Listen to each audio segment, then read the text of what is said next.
The fluorescent lights above me buzzed like angry wasps. I lay there on that cold gurney, my hospital gown twisted beneath me, watching Dr. Martinez flip through my chart with practiced efficiency. The emergency wing hummed with controlled chaos around us. "Mrs. Patterson," he said, his voice gentle but serious, "I need you to understand what we're dealing with here." The words hung in the sterile air. Cancer.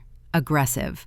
Surgery tonight, or we might lose our window. I felt my world tilt sideways. "There are risks," he continued, "significant ones. The tumor is wrapped around critical blood vessels. We need to move fast, but I have to be honest, there's a chance you might not wake up from this." Might not wake up. The words echoed in my skull like a death knell. My hands shook as I reached for my phone. 2 sons. That's all I had left in this world. 2 boys I'd raised, sacrificed for, loved with every breath in my body. They needed to know. They needed to be here. I typed with trembling fingers. "Emergency surgery tonight. Cancer. Need you here. Please come." The response came within minutes. My heart actually stopped when I read it. "Mom, game is at 7 p.m. Can't miss it. We'll call you tomorrow. Can't miss it. Can't miss it." Those words burned themselves into my brain like a brand. I stared at the screen until the letters blurred. The beeping monitors around me seemed to grow louder, more insistent. A nurse bustled past, her white sneakers squeaking against the polished floor. The smell of disinfectant made me nauseous. "Can't miss it," I whispered to the empty room. Dr. Martinez returned with consent forms. "Do you have someone coming? Family? We need emergency contacts updated before we proceed." I looked at my phone again. Maybe I'd misread it. Maybe there was another message explaining they were on their way. There wasn't. "My sons," I said, my voice cracking. They're busy tonight." The words tasted like poison in my mouth. Busy, with a baseball game, while their mother faced death alone. "Mrs. Patterson, are you all right? Your blood pressure is spiking." The nurse was suddenly beside me, adjusting machines, checking readings. "We need you calm for surgery." But I wasn't calm. How could I be? 37 years of motherhood crashed over me in that moment. 37 years of putting them first. Always them first. And when I needed them most, when I might be drawing my last breaths, they chose a game. A game. "Can't miss it," I repeated, louder this time. The words echoed off the white walls. "Can't miss it. Can't miss it." "Ma'am?" The nurse leaned closer, concern etched across her young face. "Who can't miss what?" "My boys," I sobbed. "They can't miss their game. Not for me. Never for me." The full weight of it hit me then. This wasn't new. This was a pattern I'd been blind to for years. Every school play I'd attended alone because they had practice. Every birthday dinner cut short because they had somewhere else to be.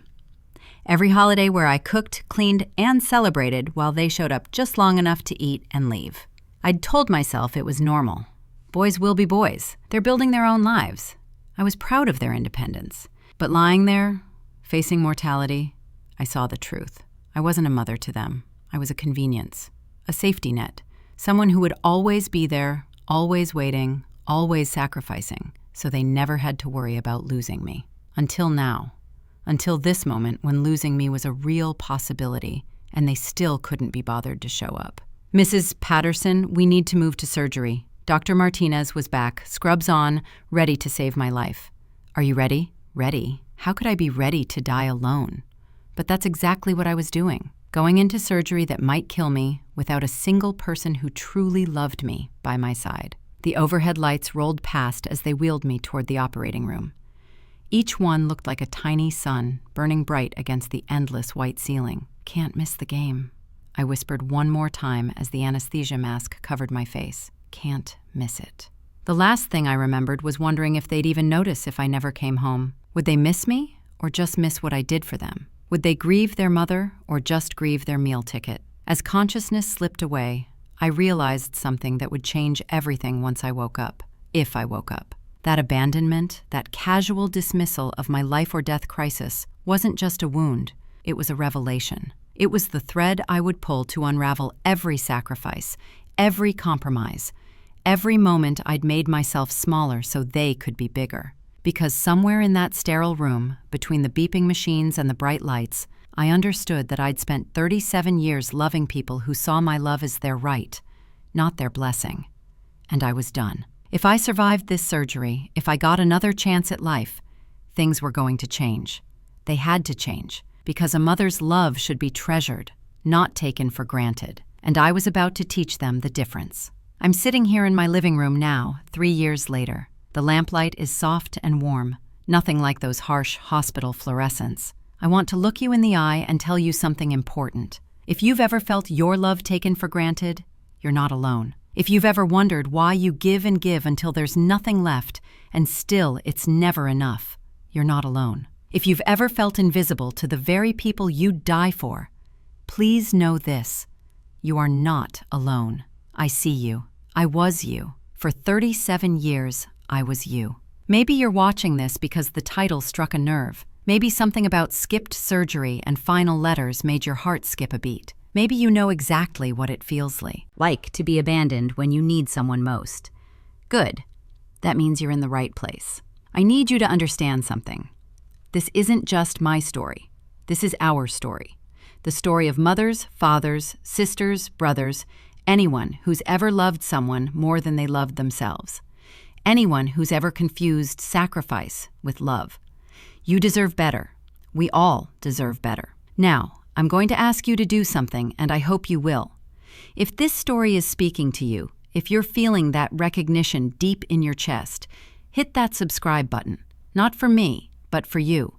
Because we're building something here. A community of people who understand that love shouldn't hurt the giver. Stay with me through this story. I promise you, by the end, you'll see what I see now. That self-worth isn't selfish. That boundaries aren't barriers to love. They're the foundation of it. That saying no doesn't make you cruel. It makes you wise. This is hard to share. Harder than I thought it would be. There's shame in admitting you've been taken advantage of by the people you love most. There's embarrassment in confessing that you lost yourself trying to keep others happy. But here's what I've learned. Shame loses its power when you shine light on it, when you speak it out loud, when you realize that your story might be the key someone else needs to unlock their own prison. So I'm going to tell you everything. How it started, how it escalated, how I nearly died, literally died, before I found the courage to change, and how that change saved my life in ways I never expected. You have permission to feel angry as you listen. You have permission to cry. You have permission to recognize yourself in my mistakes and my pain. And most of all, you have permission to hope. Because that's what this story is really about. Hope. The hope that it's never too late to reclaim your worth. That it's never too late to teach people how to treat you. That it's never too late to choose yourself. The woman on that gurney 3 years ago thought she was dying alone. She was wrong. She wasn't dying. She was about to be born. But to understand how I got to that operating table, abandoned and heartbroken, we need to go back to the beginning. Back to when I first held those babies in my arms and made promises I didn't know would nearly destroy me. Back to when I thought love meant erasing yourself for others. I need to tell you how this all began. Let me take you back to where it all began. Picture a small kitchen in suburban Cleveland, morning sunlight streaming through yellow curtains. That was my world in 1987. I was 36 years old, 8 months pregnant, and terrified. I'd just left my marriage, finally found the courage. David was born on a Tuesday.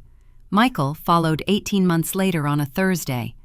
I remember every detail of those days. The way David's tiny fingers wrapped around mine, how Michael's cry sounded. Different from his brother's, higher, more insistent. I fell in love instantly, completely. That fierce, protective love hit me like lightning. I'd never felt anything so powerful, so consuming. Looking down at those perfect little faces, I made promises, silent vows that would shape the next 3 decades of my life. I would never let them want for anything.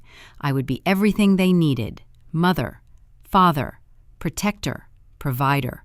I would love them enough to make up for their absent father. I would be enough. I had to be. Those early years were a blur of diapers and nursing school. I was juggling everything, studying for my RN degree, working part-time at the hospital, raising 2 babies alone. My student loan money stretched thin, covering rent, groceries, childcare, $350 a month for food. Every penny counted. But I made it work. I had to. My love language became sacrifice. That's what I called it then, anyway. Now I know better. But back then, I thought love meant giving until it hurt. Love meant putting their needs first, always. Every morning at 5 a.m., I'd sneak into the kitchen. Pancakes shaped like Mickey Mouse for David, scrambled eggs with cheese for Michael, hot chocolate with mini marshmallows. I'd watch them eat, their little faces lighting up, and feel like I was winning at motherhood. I skipped breakfast most mornings. Coffee was enough for me. Lunch breaks at nursing school, I spent them in the campus daycare, holding my boys, reading stories, making sure they knew Mommy was never far away. My classmates grabbed sandwiches and studied together. I chose tiny hugs and sleepy kisses instead. Dinner became optional for me, too. After working all day, picking up kids, helping with homework, baths, bedtime stories, by 8 p.m. I was too tired to eat. I'd collapse on the couch with crackers and whatever was left in the fridge. But the boys? They had proper meals, balanced nutrition, everything the pediatrician recommended. I told myself this was temporary. Once I finished nursing school, got my degree, found a good job, then I'd take better care of myself. Then things would be easier. I was wrong about that. Success didn't change the pattern, it amplified it. When I graduated and landed my first real nursing job, my salary jumped to $42,000 a year. I felt rich. Finally, I could give my boys everything they deserved: better clothes, better food, activities, sports, music lessons. I could say yes to everything. And I did. God help me, I did. David wanted to play Little League. $200 for registration plus equipment plus gas money for games 3 towns over. I signed the check without hesitation. Michael needed a tutor for math. $60 a week. Of course, baby, whatever you need. Birthday parties became elaborate productions. Theme decorations, expensive gifts, hired entertainers. I maxed out credit cards, too. See their faces light up. Christmas morning looked like a toy store explosion. I worked double shifts in December to afford it all. The joy in their eyes made the exhaustion worth it. Or so I thought. Looking back now, I can see how I was training them, teaching them that my love was measured by what I could provide, that their happiness was my responsibility, that my needs didn't matter as much as theirs. I thought I was being a good mother, the best mother. I was actually creating 2 little tyrants who would grow up expecting the world to revolve around them the way I made sure theirs revolved around me. But I didn't see it then. All I saw were my beautiful boys growing up strong and happy, David making honor roll, Michael scoring goals in soccer, both of them popular, confident, successful. I was so proud. Look what I'd raised. Look what love could do. What I didn't realize was that I was disappearing, slowly, quietly, but steadily. Every pancake breakfast I didn't eat. Every lunch break I gave up. Every dinner I skipped. Every dollar I spent on them instead of me. Every dream I deferred so they could chase theirs. I was becoming invisible in my own life. By the time they were teenagers, the pattern was locked in stone. They expected everything. I provided everything. They took everything. I gave everything. It felt natural by then, normal. This was just how our family worked. I was the giver, they were the receivers. I was the supporting character in their stories. They were the stars of mine. I told myself this was what mothers do. This was what love looked like: sacrifice, service, selflessness. I was wrong about that, too. But those early patterns, the 5 a.m. pancakes, the skipped meals, the endless yes responses, the credit card debt justified by their smiles, those patterns set the stage for everything that came after. For 30 years of escalating demands, 30 years of boundary erosion, 30 years of teaching them that my love had no limits, no conditions, no cost too high, until it almost cost me my life. The years blurred together in a haze of weekend tournaments and constant motion. By the time the boys hit high school, baseball had become our religion, and I was the most devoted worshiper in the congregation. $200 a month per kid. That's what competitive baseball cost in league fees alone. $400 every month, pulled from a budget already stretched paper thin. But when David made varsity as a sophomore, how could I say no? When Michael got recruited for the travel team, what kind of mother would I be to hold him back? The equipment costs came next. $150 for a new bat, $75 for cleats, gloves, helmets, batting practice gear. It never ended. I said yes to everything. Weekend tournaments meant 3-hour drives to towns I'd never heard of. Gas money, hotel rooms, restaurant meals, my Honda Civic. Accumulated miles like a taxi. 200,000 miles in 5 years. The transmission started slipping, but repairs would have to wait. The boys needed new uniforms first. My back started hurting around year 3 of this routine. Hauling equipment bags, coolers, folding chairs to and from bleachers, loading and unloading the car multiple times a day, setting up team snacks, organizing carpools, washing muddy uniforms at midnight. The pain crept up my spine like ivy, slow at first, then consuming. My doctor prescribed physical therapy. I skipped appointments for games. He recommended rest. I laughed. Rest wasn't an option when you had 2 athletes depending on you. The sciatica got worse. Some mornings I could barely stand up straight, but I gritted my teeth, popped ibuprofen like candy, and showed up. Always showed up. Because that's what mothers do, right? The weekend Michael's team made it to regionals. I had my nursing school graduation ceremony. 4 years of night classes, study groups, clinical rotations, 4 years of dreaming about walking across that stage in my cap and gown.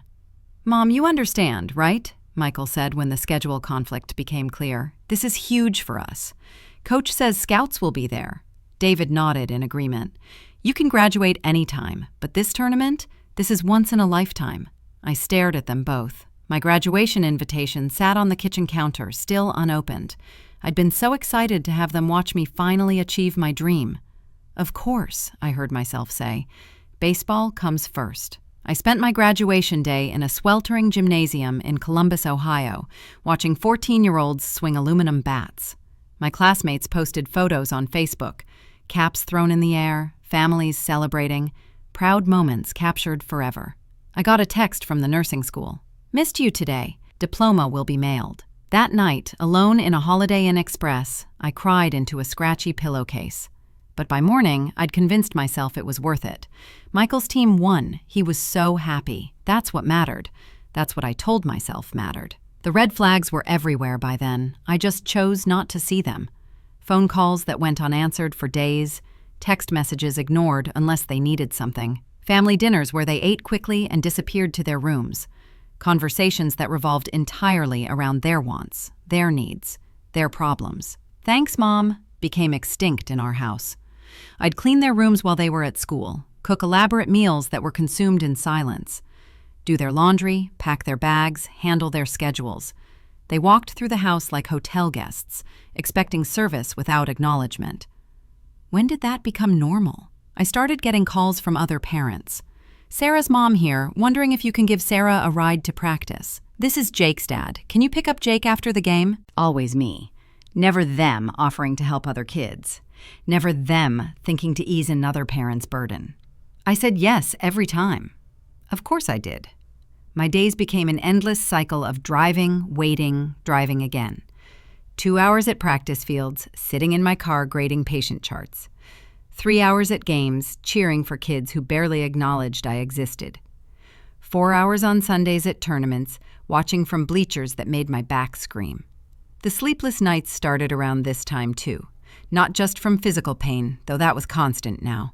It was deeper than that, a gnawing worry that I couldn't name, an emptiness that I couldn't fill no matter how much I gave. I'd lie awake calculating costs, juggling schedules, planning the next day's logistics. My mind raced through endless to-do lists while my body begged for rest.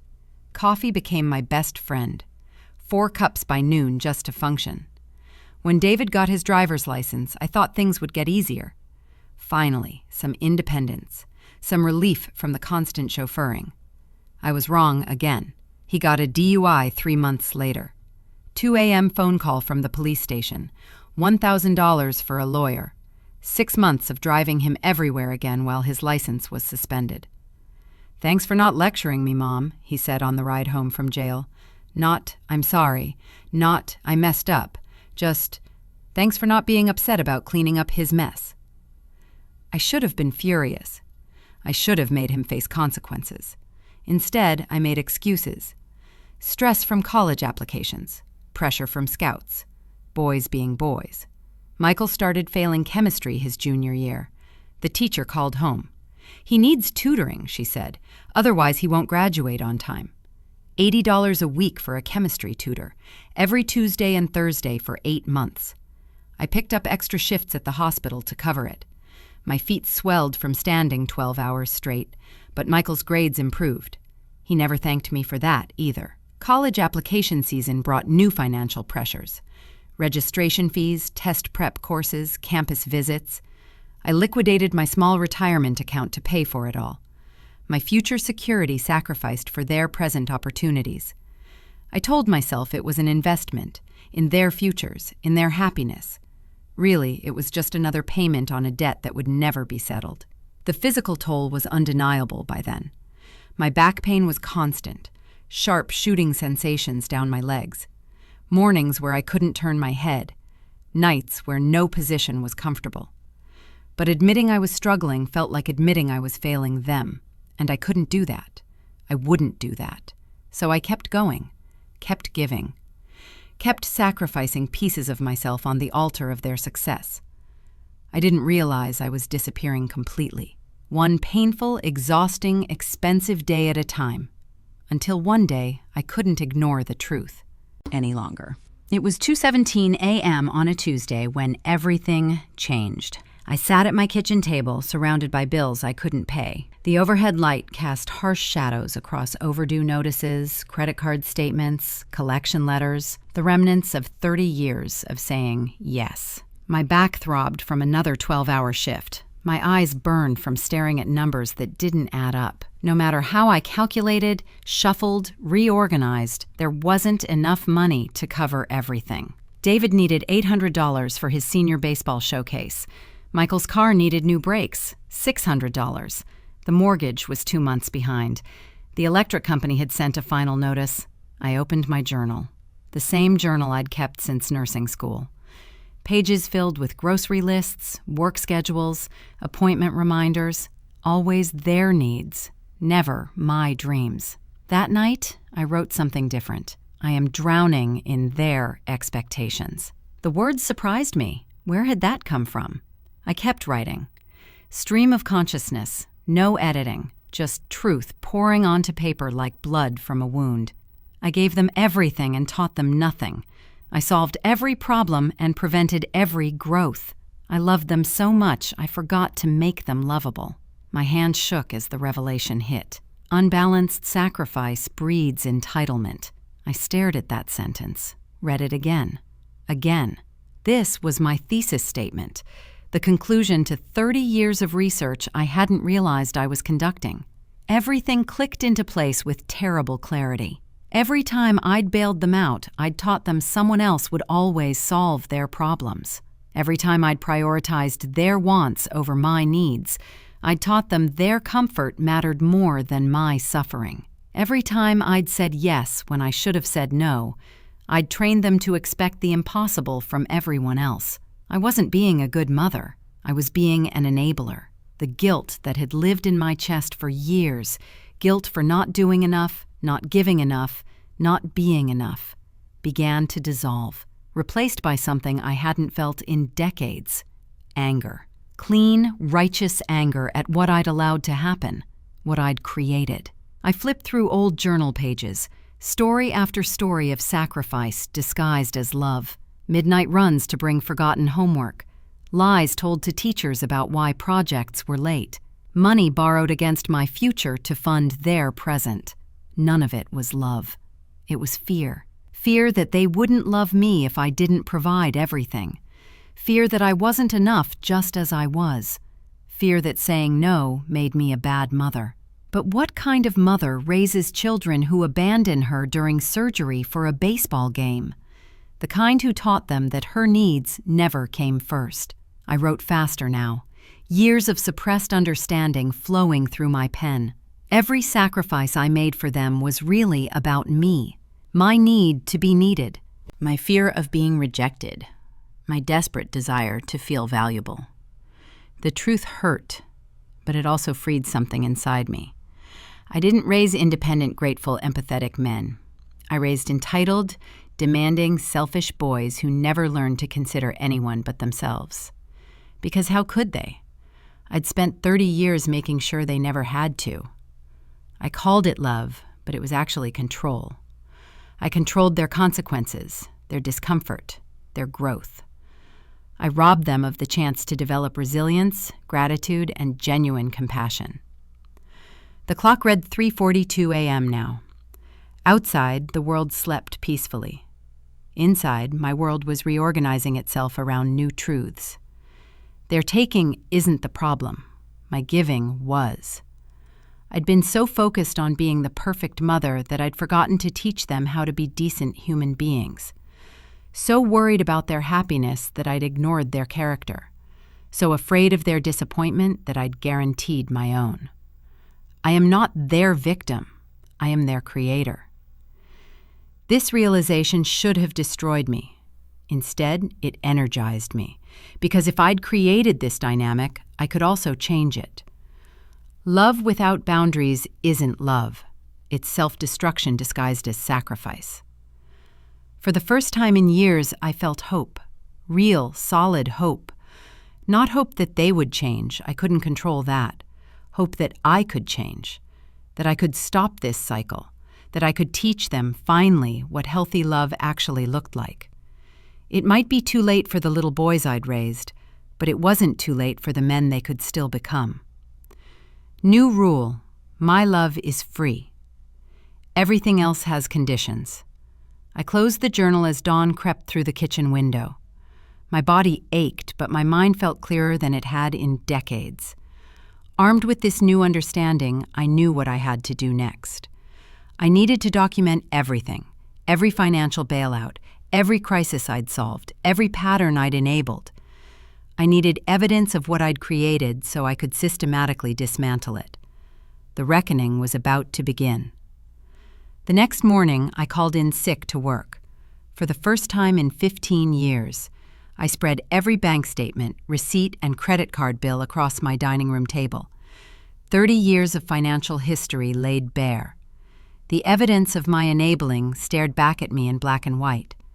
I started with a simple spreadsheet: date, amount, reason, their age. The first entry made my stomach drop. June 2019, David, age 29. Car repair after he rear-ended someone, $500. He'd promised to pay me back in 2 weeks. That was 4 years ago, still waiting. July 2019, Michael, age 28. Rent money because his paycheck was delayed, $300. He swore it was just a one-time thing. It wasn't. August 2019, Dave never came. Or if it did, it never made its way back to me. I kept typing, each entry a small knife twist in my gut. September 2019, Michael. Groceries because he was broke until payday, $120. October 2019, David. Electric bill, $180. November 2019, both boys. Thanksgiving dinner ingredients because they were bringing girlfriends home, $200. December 2019, Christmas gifts for their girlfriends, $300 each. The pattern was sickeningly clear. Every single month, sometimes twice a month, always urgent, always temporary, always with promises to repay that evaporated like morning mist. I created columns: monthly frequency, annual totals, 4-year grand total. The number made me physically ill. $23,400. $23,000 I'd given to 2 grown men who had jobs, apartments, and social lives. $23,000 that should have been in my retirement fund, my emergency savings, my medical expense account. $23,000 that represented my future security, sacrificed for their present convenience. But the money was just the beginning. I started a second spreadsheet, non-financial assistance, the favors, the services, the endless accommodations. Car repairs I'd arranged and overseen, apartment moves I'd helped with, job interviews I'd driven them to when their cars were acting up, doctor appointments I'd made and attended with them because they were too anxious to go alone. 30-year-old men who couldn't handle a dental cleaning without mommy. The manipulation tactics were documented in text messages I'd never deleted. I printed them out, organized them by type. The guilt trip. Mom, you know I wouldn't ask if I wasn't desperate. I'm really struggling here. The false urgency. If I don't pay this by tomorrow, they're shutting off my water. Please, I'm panicking. The emotional blackmail. I guess I'll just have to figure it out myself. Don't worry about your son being homeless. The empty promises. I'll have the money back to you by Friday. I swear on Grandma's grave. The gratitude manipulation. You're the best mom in the world. I don't know what I'd do without you. Reading them all together was like watching a masterclass in emotional manipulation. How had I fallen for this for so long? The broken promises deserved their own category. David was going to pay me back when his tax refund came. 3 years running, that tax refund mysteriously disappeared into unexpected expenses. Michael was going to start a monthly payment plan, $50 a month until the debt was clear. He made exactly 2 payments before the excuses started. Both were going to take me out for mother. The most damaging realization came when I started tracking consequences. What happened when I said yes versus the rare occasions when I said no? Every time I bailed them out, the crisis magically resolved. David's electricity stayed on. Michael made his rent. Their lives continued without disruption. Every time I said no, they found alternative solutions within days. Borrowed from friends, picked up extra shifts, sold something they didn't need. They had always been capable of solving their own problems. I just made it unnecessary. The dependency wasn't financial, it was psychological. They'd learned that mom would always swoop in. So why develop coping skills? Why plan ahead? Why live within their means? I was their safety net, their get-out-of-jail-free card, their insurance policy against consequences. I'd stunted their growth as surely as if I'd tied their legs together. Looking at Michael's rent assistance alone, 18 payments over 4 years, $4,300. If I'd said no after the second request, would he have learned to budget better, found a cheaper apartment, picked up a second job?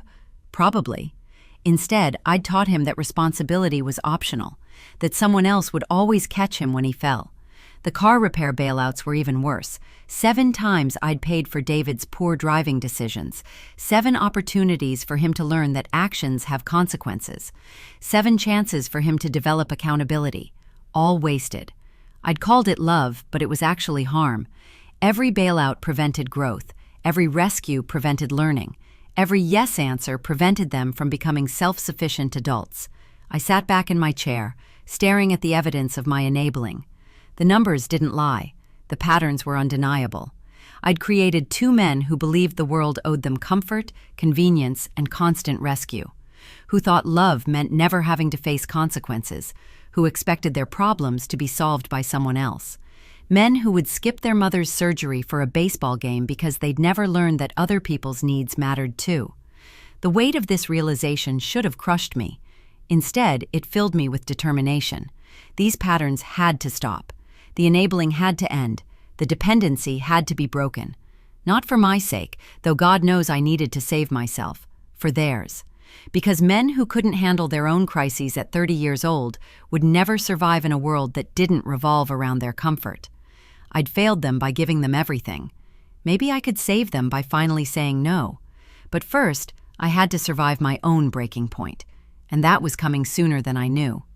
3 weeks after my spreadsheet revelation, my body finally said enough.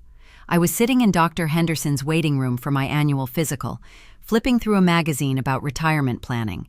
The irony wasn't lost on me. Planning for a retirement I couldn't afford thanks to $23,000 in bailouts. The room started spinning around page 47. At first, I thought it was just fatigue. I'd been working extra shifts to cover Michael's latest emergency. His car insurance had lapsed, and he needed $500 to avoid losing his license. Again. But this felt different, heavier. My chest tightened like someone was squeezing my ribs with invisible hands. The magazine slipped from my fingers. Cold sweat beaded on my forehead despite the waiting room chill. "Ma'am?" The receptionist's voice sounded far away. "Are you all right?" I tried to answer, but breathing had become work, real work. Each inhale felt like lifting weights. The next thing I knew, I was on the floor, staring up at fluorescent lights and concerned faces. Someone was taking my pulse. Someone else was calling for the doctor. "Classic stress response," I heard Dr. Henderson tell his nurse. "Blood pressure through the roof, heart rate irregular. When's the last time she slept? Good question. Real sleep? Not the restless tossing I'd been doing between crisis calls from my sons? Probably months." They moved me to an exam room, IV drip, EKG machine, the works. "Mrs. Patterson, you're having a severe anxiety episode complicated by physical exhaustion," Dr. Henderson said, his voice gentle but serious. "Your body is shutting down from chronic stress. We need to run more tests, but I'm concerned about your heart rhythm." Heart rhythm. The words echoed in my mind. "I need to call my sons," I whispered.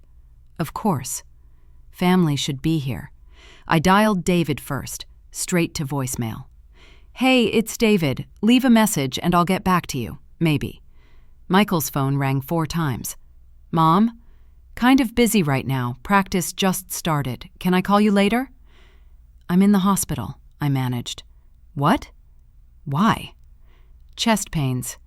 The doctor wants to run tests. I need— Mom, Coach is giving me the death glare. Can we talk about this after practice, like in 3 hours? The line went dead. I stared at my phone, certain I'd misheard, misunderstood. They couldn't have just dismissed a medical emergency, could they? Dr. Henderson returned with test results and a grim expression. "We need to keep you for observation. Your stress levels are dangerously high. I'm also seeing signs of chronic inflammation. Your body's been fighting itself for months." Alone. I was facing this completely alone. That's when Carla appeared in my doorway. Carla Martinez lived 3 houses down. We'd exchanged pleasantries at the mailbox, shared garden tips over the fence. Friendly neighbor stuff, nothing deep. "Honey, what happened?" She rushed to my bedside, her face creased with genuine worry. "I saw the ambulance at your house and asked around. The hospital told me you were here." I started crying. Not the dignified tears of a mature woman, but the ugly, desperate sobs of someone who'd finally hit bottom. "My sons," I choked out, "they won't come. They're at practice." Carla's expression shifted from concern to something harder, something protective. "Practice," she repeated like she was tasting poison. "Baseball practice," I clarified, as if that made it better. It didn't. "You're having a medical emergency and they chose baseball practice?" Carla said slowly. Not a question, a statement of fact. Hearing it said out loud made it real, made it undeniable. "They'll come after," I whispered, "when practice ends." Carla pulled a chair close to my bed and sat down. "Sweetheart, when my husband had his heart attack last year, my son drove 4 hours from college, missed his finals, didn't even hesitate." She reached for my hand. "That's what family does. They show up." For the next 2 hours, Carla sat with me, brought me water, called my work to let them know what happened, held my hand during the echocardiogram, made small talk to distract me from the fear. She showed up. A near stranger showed up for me more completely than my own children. David and Michael finally arrived around 6 p.m., still in their practice clothes, carrying the smell of sweat and dirt into my sterile room. "Hey, Mom," David said casually, like he was dropping by for dinner. "How you feeling?" "Sorry we're late," Michael added, checking his phone. "Coach kept us for extra batting practice. You know how it is." I stared at them both, really looked at them. There was no urgency in their movements, no fear in their eyes, no evidence that they'd spent the last few hours worried about their mother's health. They'd shown up because it was expected, not because they were concerned. Carla stood up, her chair scraping against the floor. The sound cut through the room like a blade. "I should go," she said, her voice carefully neutral. She squeezed my hand one last time. "Call me if you need anything at all." After she left, the contrast was devastating. Carla's genuine care versus my son's casual indifference. A neighbor's immediate response versus my children's delayed obligation. "So what's wrong with you?" Michael asked, settling into Carla's abandoned chair. "What's wrong with me?" Not "are you okay?" Not "we were so worried."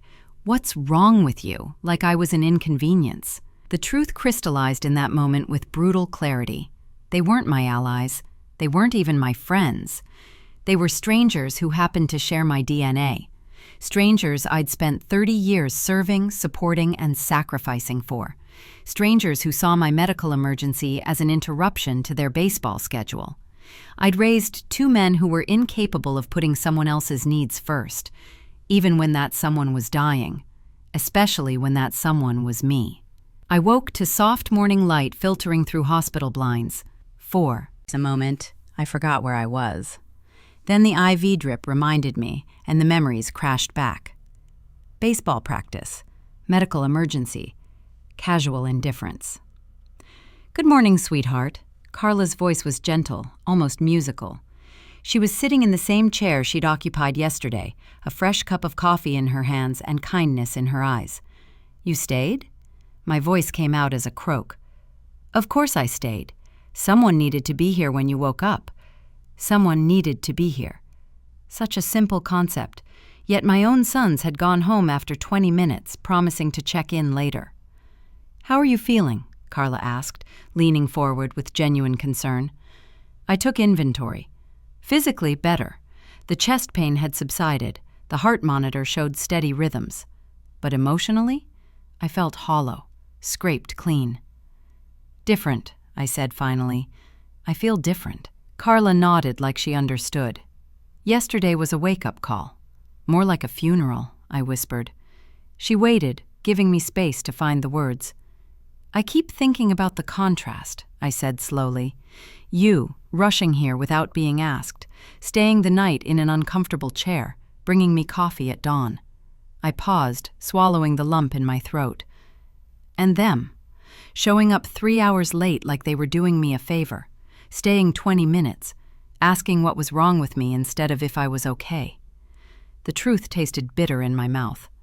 I am not their priority. The words hung in the quiet room like a death sentence, but saying them out loud was also somehow liberating. "Honey," Carla said softly, "have you ever been their priority?" The question pierced straight through me.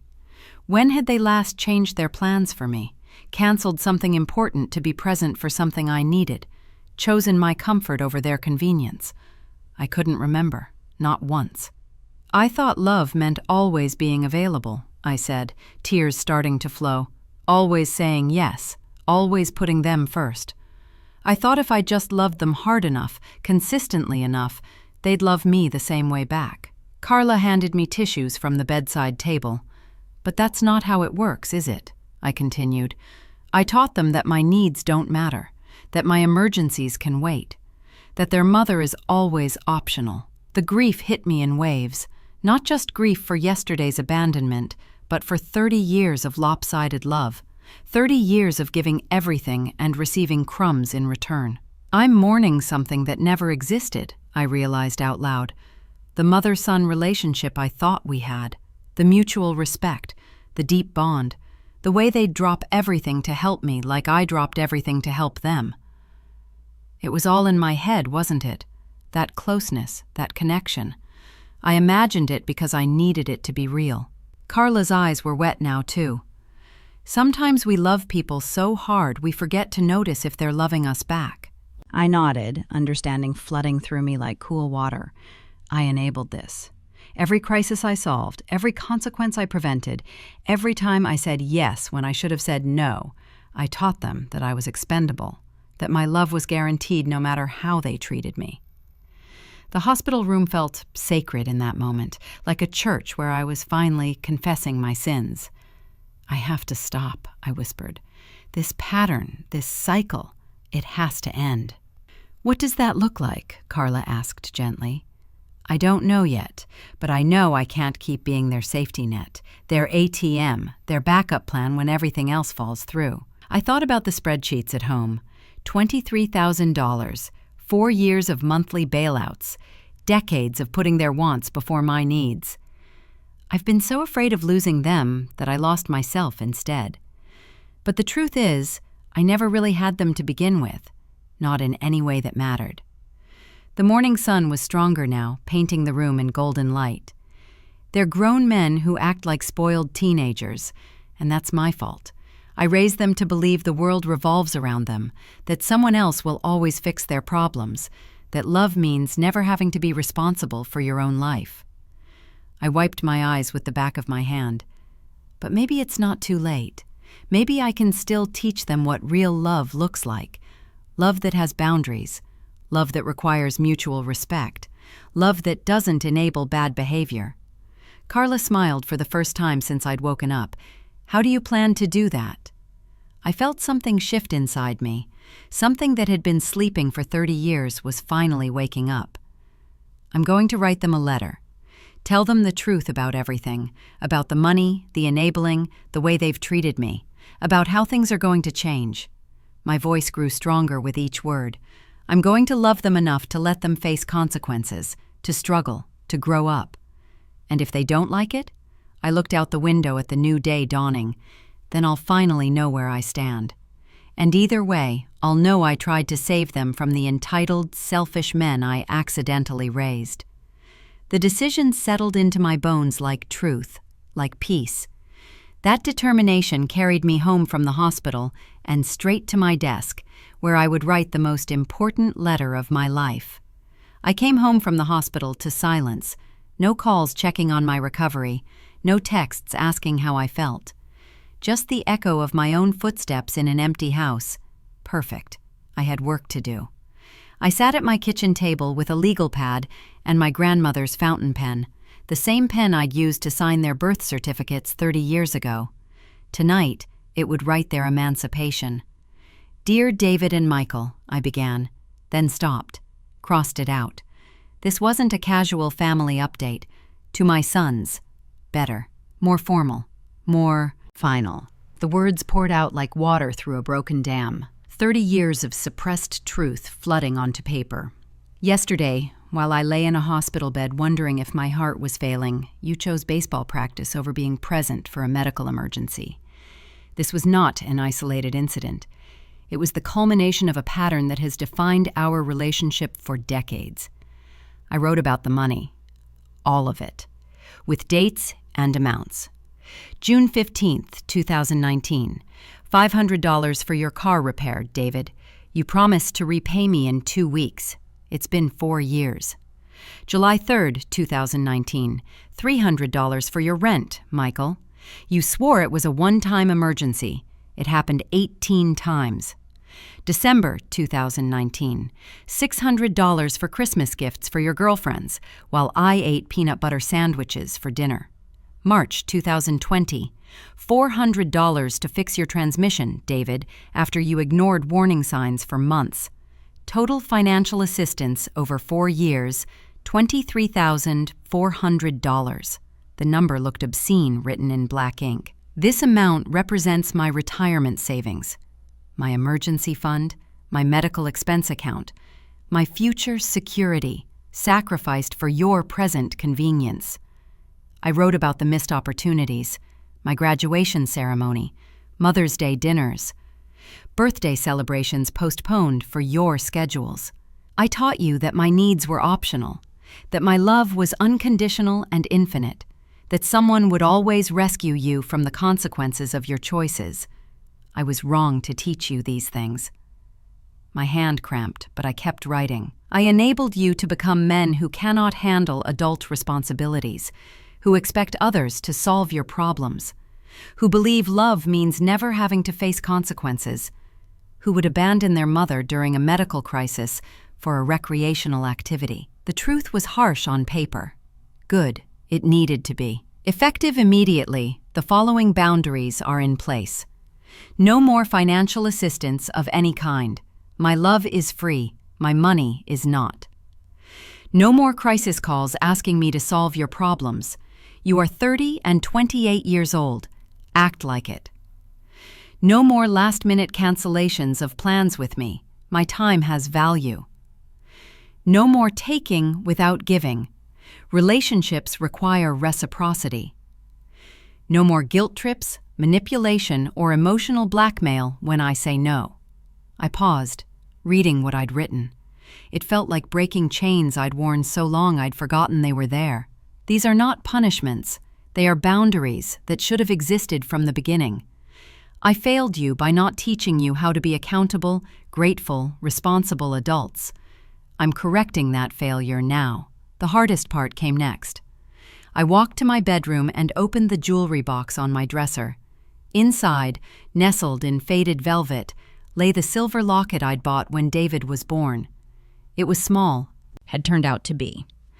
I'd worn it to every baseball game, every graduation, every milestone. It had been my talisman, my reminder of the love that supposedly connected us. Now it felt like a shackle. I polished it one last time with a soft cloth I kept in the jewelry box. The silver gleamed under my bedroom light, beautiful and cold. Back at the kitchen table, I continued the letter. I'm including the silver locket I've worn for 30 years. It was meant to be your inheritance, a symbol of our family bond. Instead, it's become a symbol of my misplaced priorities. Consider it a parting gift. Your inheritance, given early, because I can no longer afford to subsidize your lives while neglecting my own future. I wrapped the locket in tissue paper and slipped it into the envelope. If you choose to continue treating me as your personal ATM and crisis counselor, you've made your choice. I will not be available for that relationship anymore. If you choose to develop genuine respect, reciprocity, and adult accountability, I'm here for that conversation. But it has to be genuine, and it has to be consistent. The choice is yours. Love, your mother. I sealed the envelope before I could second-guess myself, wrote their address in careful cursive, added my return address in the corner. At the post office the next morning, I paid extra for certified mail with return receipt, legal proof that they'd received it, date-stamped documentation of the moment everything changed. Important documents? The postal worker asked, noting the certified designation. Life-changing ones, I replied. Driving home, I felt lighter than I had in years, also terrified, but mostly free. I'd spent 30 years building a prison of endless giving and called it love. Today, I'd mailed the keys to my freedom. The locket was gone. The money pipeline was closed. The enabling was over. For the first time in decades, I belonged to myself again. Now came the hard part, waiting for their reaction, and holding firm when they inevitably tested every boundary I'd just drawn. But I was ready. I had to be. My life depended on it. The certified mail receipts arrived on Thursday. Both boys had signed for their letters at 2:17 p.m. and 2:23 p.m. respectively. My phone started ringing at 2:31 p.m. David first. I let it go to voicemail. Then Michael. Voicemail. Then David again. Then Michael. Then both calling simultaneously. I turned the phone off and went to water my garden. When I turned it back on an hour later, I had 17 missed calls and a family group text thread that looked like a war zone. David. What the hell is this letter supposed to mean? Michael. Mom, you can't be serious with this boundary bullshit. David. You can't just cut us off. We're your sons. Michael. This is ridiculous. You're being dramatic. David. Call me back right now. Michael. We need to talk about this face to face. David. You're acting crazy. This isn't you. The messages kept coming. Rapid-fire panic disguised as anger. I read them all with detached fascination. Like studying specimens under a microscope, their first instinct wasn't concern about my feelings. It wasn't reflection on their behavior. It wasn't even an apology for abandoning me at the hospital. It was outrage that their ATM had suddenly grown a backbone. I typed one response to the group chat. We can discuss this calmly after you've had time to process. I'm available to talk between 7 and 8 p.m. weekdays. This is a boundary, not a negotiation. The phone started ringing immediately. I turned it off again. Friday evening, I turned my phone on at exactly 7 p.m. David called within 30 seconds. "Mom, this is insane," he started without preamble. "You can't just stop being our mother." "I'm not stopping being your mother," I said calmly. "I'm stopping being your enabler." "What's the difference?" The question revealed everything.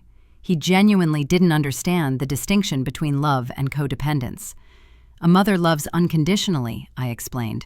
An enabler prevents growth by eliminating consequences. I've been confusing the two for 30 years. "But we need you," he said, his voice taking on that wheedling tone I knew so well. "You need my money. There's a difference." Silence. Then, "That's not fair." "What's not fair is asking your mother to choose between your comfort and her retirement security. What's not fair is skipping her medical emergency for baseball practice. We came to the hospital, 3 hours late, like I was an inconvenience." More silence. "Look," David said, switching tactics, "we can work this out. How about we take you to dinner this weekend? Make it up to you." Classic bargaining phase. One dinner to erase 30 years of taking. "I'm not interested in grand gestures," I said. "I'm interested in consistent behavior changes." "Fine, we'll change. Just don't cut us off completely. Show me, don't tell me." Saturday brought a different approach. Michael arrived unannounced at 9 a.m., standing on my porch with coffee and pastries. "Can we talk?" he asked through the screen door. "It's not between 7 and 8 p.m., I replied. "Mom, come on. I brought your favorite Danish. Food as manipulation." How many times had I fallen for that? "The boundary wasn't a suggestion, Michael. You're really going to turn away your own son?" "I'm going to respect the boundaries I set." Something I should have done decades ago. He stood there for 10 minutes, alternating between pleading and arguing with my closed door. I sat in my kitchen, drinking my own coffee, listening to him cycle through the manipulation playbook. Finally, he left. Sunday evening brought the guilt phase. Michael again, this time calling during the approved hour. "I've been thinking," he said, voice soft and wounded, "maybe you don't love us as much as we thought you did." The old me would have crumbled, would have rushed to reassure him, apologize, backtrack on everything. The new me recognized emotional blackmail when I heard it. "I love you enough to let you struggle," I said. "I love you enough to say no. I love you enough to risk your anger in service of your growth." That doesn't sound like love. That's because you don't know what healthy love looks like. Neither did I, until recently.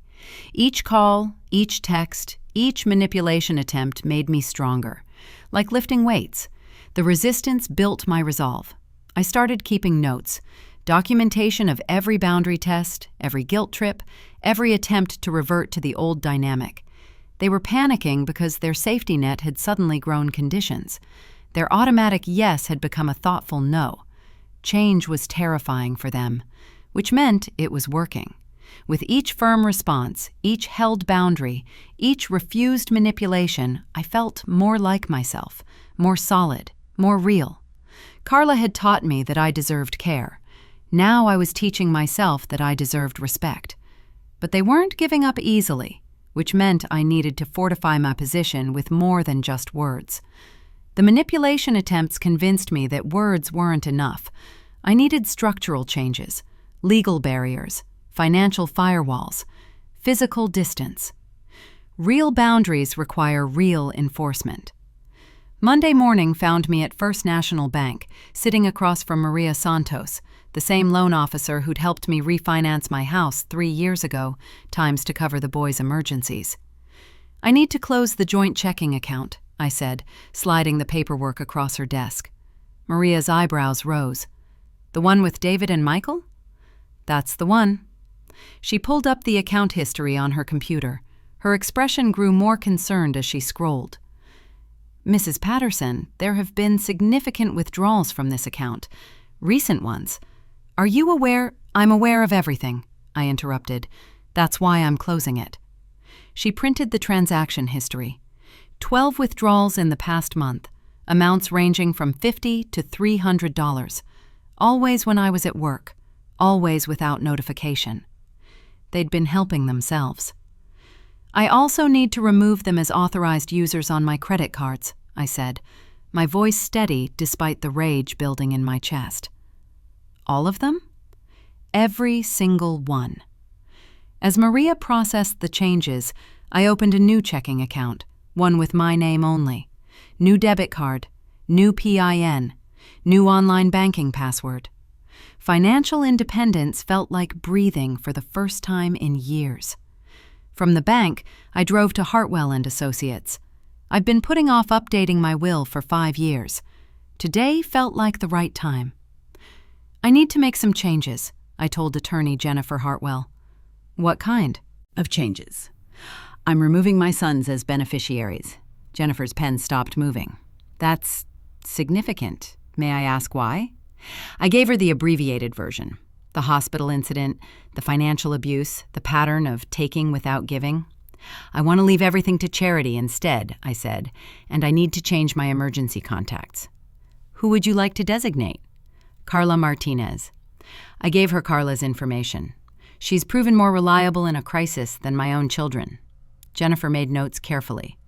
This will take a few days to draft properly. Are you certain about this decision? Completely.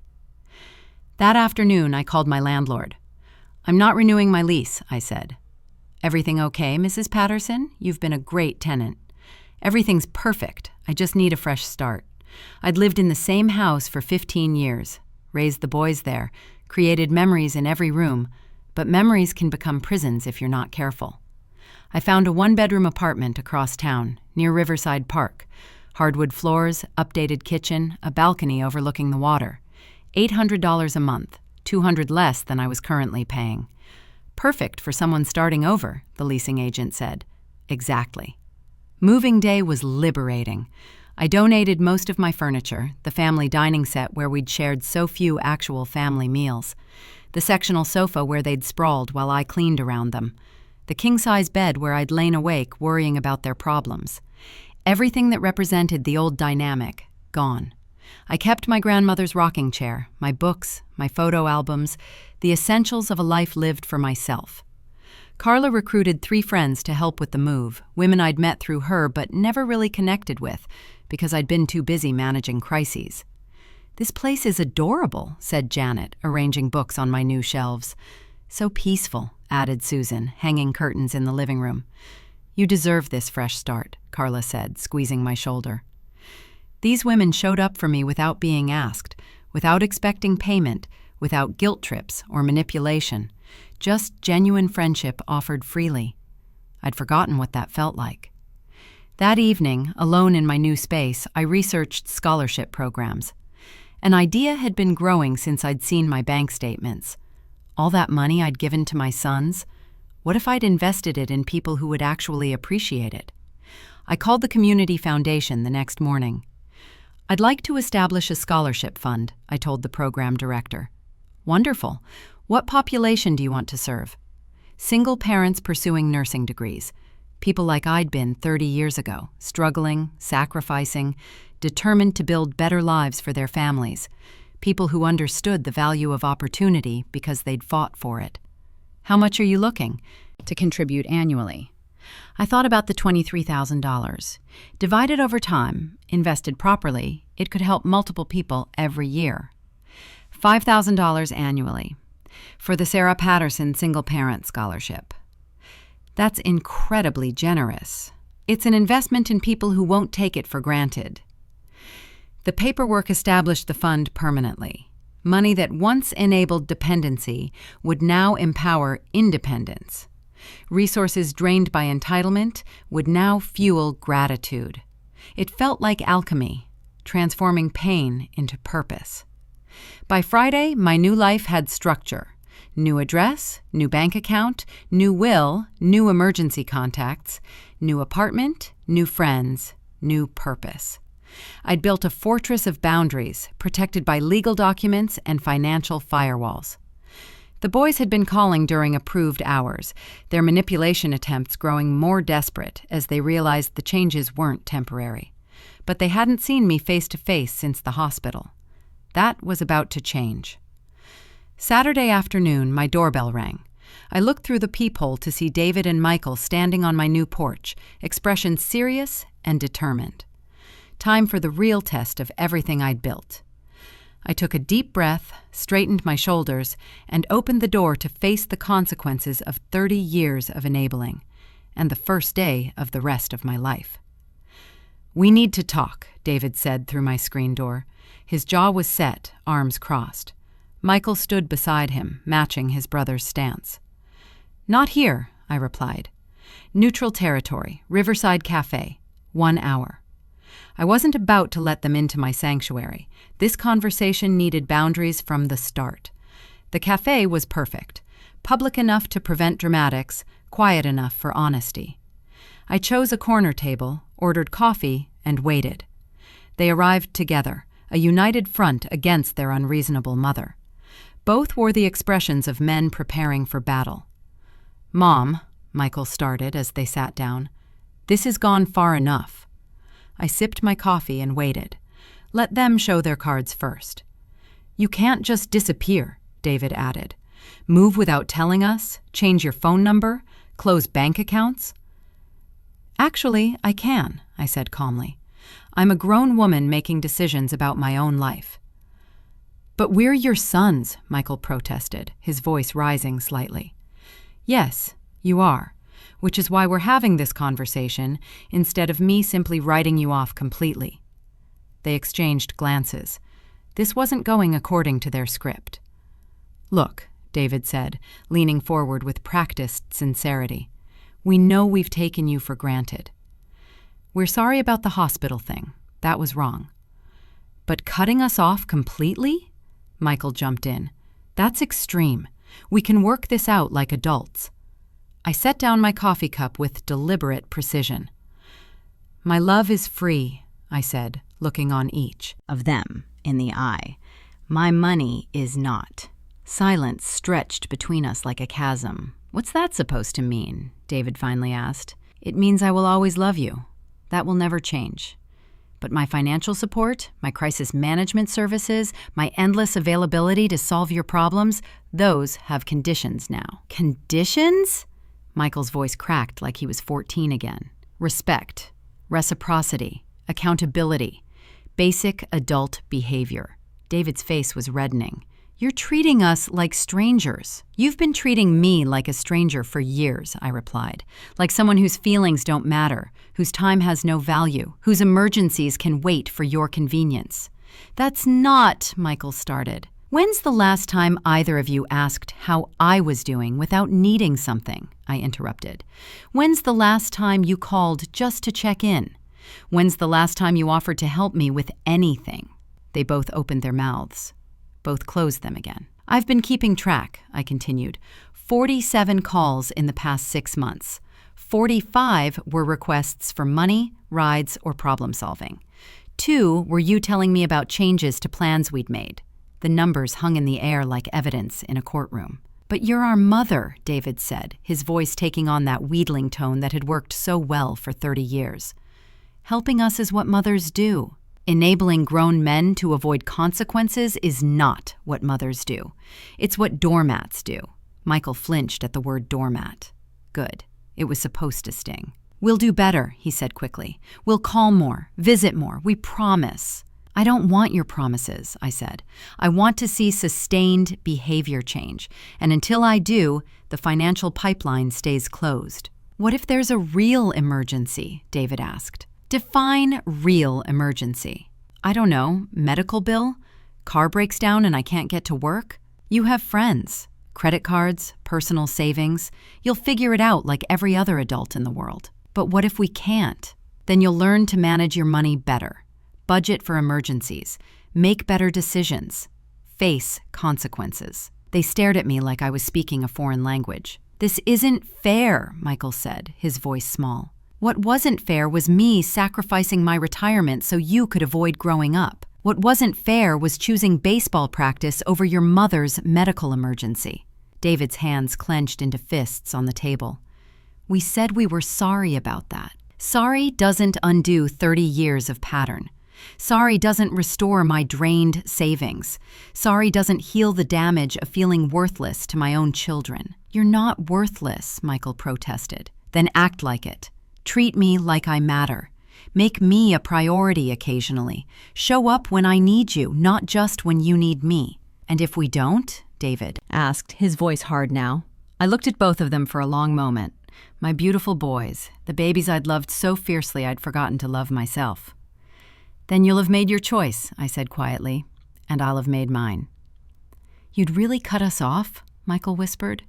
I'd really save myself. I stood up, leaving a $5 bill on the table for my coffee. The new rules are simple, I said, looking down at them. Respectful communication only. No financial requests, no crisis calls expecting me to fix your problems. No guilt trips when I say no. No showing up at my home unannounced. And if we agree to this, David asked, then maybe we can build a real relationship, based on mutual respect instead of one-sided dependency. This is insane, Michael muttered. No, I said, gathering my purse. This is sanity. Finally. I walked toward the door, then turned back one last time. There will be no renegotiation, I said. These boundaries are not starting points for bargaining. They are requirements for relationship. Mom, wait! David started to stand. I love you both, I said, but I love myself too. Finally. I walked out into the afternoon sunshine, leaving them sitting at that table with the wreckage of their assumptions. For the first time in 30 years, I'd put my needs first, and it felt like coming home to myself.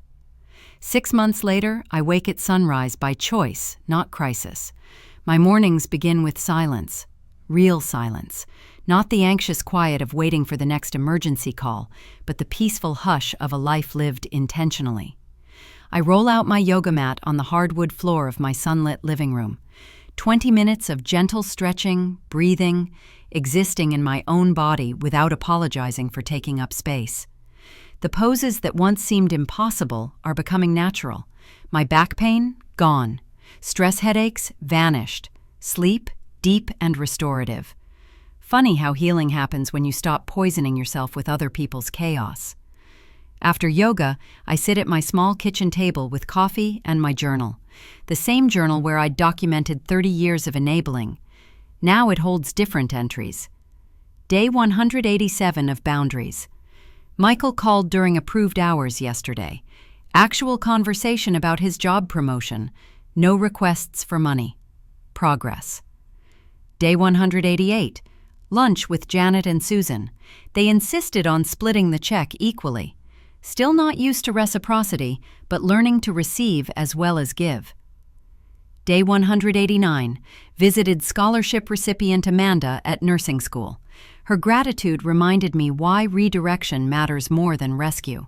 The scholarship fund has become my greatest joy. 5 students so far, all working parents fighting for better futures. All treating opportunity like the gift it is.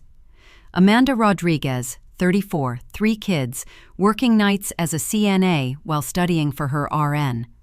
She sends handwritten notes about how the scholarship means she doesn't have to choose between textbooks and groceries. When's the last time my sons thanked me for anything? I don't dwell on that question anymore. Not out of bitterness, but acceptance. My afternoons belong to the community center now. 3 days a week, I volunteer with the literacy program, teaching adults to read.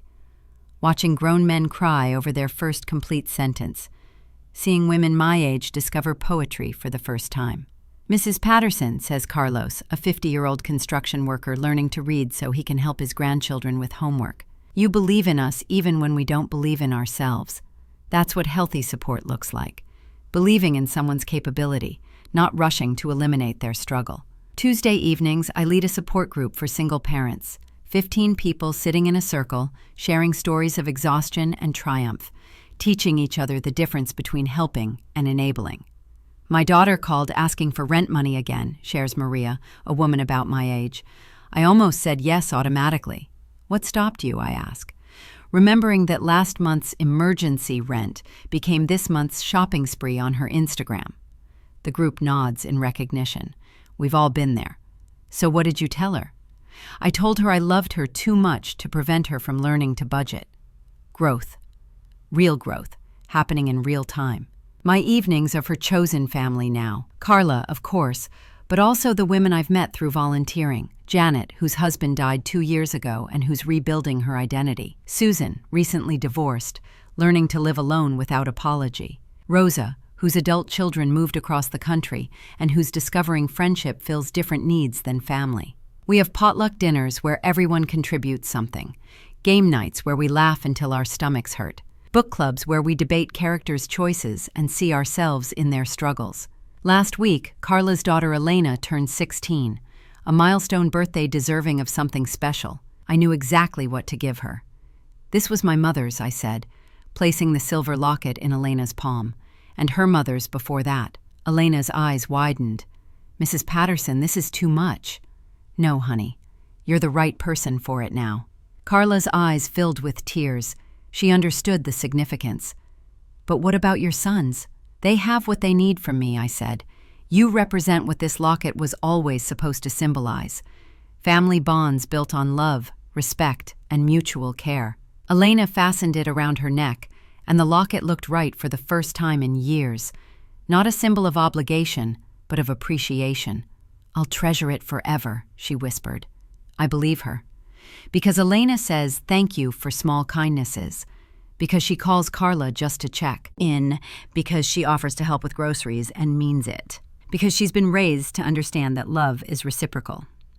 The changes in my daily life reflect deeper transformations. My medicine cabinet no longer overflows with stress medications. My calendar has blank spaces, time for spontaneous coffee dates or quiet reading afternoons. My bank account grows steadily instead of hemorrhaging to crisis after crisis. I've reclaimed my life, one boundary at a time. David and Michael have made some adjustments. Calls during approved hours, fewer financial requests, stiff attempts at normal conversation. It's progress, but it feels performative, like they're following a script rather than genuinely changing. Maybe that's enough. Maybe it's the beginning of something real.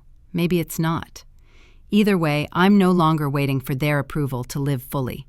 My worth doesn't depend on their transformation. My happiness doesn't require their participation. My future doesn't hinge on their growth. I've learned to love them without needing them, to support them without enabling them, to care about their well-being without sacrificing my own. This is what freedom feels like. Not the absence of love, but the presence of self-respect. I want to look you in the eye one more time and tell you something important about serenity. People think peace means having everyone you love close to you, happy with your choices, grateful for your sacrifices. That's not serenity. That's people-pleasing disguised as harmony. Real serenity is the dignity of self-respect. It's the quiet confidence that comes from knowing you matter too. It's the deep breath you take when you realize you don't have to earn love by erasing yourself. I sit here now, 3 years after that hospital gurney, and I feel more peaceful than I have in decades. Not because my sons finally understand what they put me through, though they're learning. Not because everyone approves of my boundaries, though some do. I feel peaceful because I finally understand my own worth. You deserve boundaries as much as you deserve love. Actually, you can't have healthy love without boundaries. I spent 30 years proving that truth the hard way. Let me tell you what I wish someone had told me when I was first holding those babies, making those silent promises to give them everything. Someone should have whispered in my ear, "Love them fiercely, but don't disappear in the process. Sacrifice for them sometimes, but not always. Teach them to give back, not just take in." Someone should have said, "Raising children who expect the world to revolve around them isn't kindness, it's cruelty. To them and to everyone they'll encounter in life." But nobody told me that. So I'm telling you now. Sacrificing yourself is no measure of love. Burning yourself to keep others warm doesn't make you a good person. It makes you a martyr. And martyrs breed entitled people who believe someone else's comfort is more important than someone else's pain. I see you in the comments sometimes. The mothers working 3 jobs to fund their adult children's lifestyles, the fathers going into debt to rescue grown kids from consequences, the siblings covering rent again and again for family members who never learn to budget. I see you, and I want you to know, saying no doesn't make you heartless. Setting limits doesn't make you cruel. Requiring reciprocity doesn't make you selfish. It makes you wise. You don't have to wait for a medical emergency to change course. You don't have to collapse from exhaustion to realize you matter. You don't have to drain your savings to prove your love. You can start today, right now, with one small boundary. Maybe it's, I can't lend money this month. Maybe it's, I need you to find your own ride. Maybe it's, I'm not available for crisis calls after 9 p.m. Start somewhere, start anywhere, but start. Because here's what I learned that I want you to understand. The people who truly love you will respect your boundaries. They might not like them at first. Change is uncomfortable. But they'll adjust, they'll grow. They'll learn to value you more, not less, when you value yourself. And the people who can't respect your boundaries, who rage and guilt trip and manipulate when you say no, those people don't love you. They love what you do for them. And there's a profound difference. Real love wants you to thrive, not just survive. Real love celebrates your growth, even when it's inconvenient. Real love shows up when you need it, not just when it needs something. The community center where I volunteer is full of people learning this lesson. Single parents setting boundaries with their children. Adult children setting boundaries with toxic parents. Spouses learning to say no to unreasonable demands. We're healing together, growing together, learning that love multiplies when it's mutual, not when it's martyrdom. I want that for you, too. I want you to discover what it feels like to love and be loved in return, to give and receive, to support and be supported.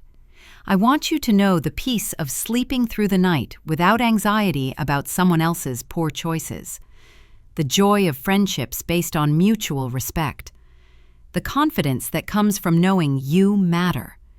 You do matter. Your needs matter. Your feelings matter. Your future matters. Don't wait 30 years to figure that out like I did. In the comments below, I want you to tell me, what's one boundary you're ready to claim? What's one thing you're going to stop doing, stop giving, stop accepting? Share your story. Others need to hear it. Your courage might be the permission someone else needs to save themselves. And if you see someone sharing their struggle, encourage them. We're building something here, a community of people who understand that self-respect isn't selfish, it's essential. People who know that the word no can be an act of love. That boundaries aren't walls between us and others, they're bridges to healthier relationships. Some of you are watching this 3 years after I lived it, when my story is already complete. But your story is still being written. Your boundaries are still being formed. Your transformation is still possible. It's never too late to choose yourself, to demand reciprocity, to stop sacrificing your peace for someone else's comfort. 3 years ago, I lay on a hospital gurney, abandoned and heartbroken, thinking my story was ending. Today, I realize it was just beginning. The real story, the one where I matter too. Your real story is waiting for you too, in the comment section below, in the boundary you set tomorrow, in the choice to love yourself as much as you love others. What are you waiting for? The rest of your life is ready when you are.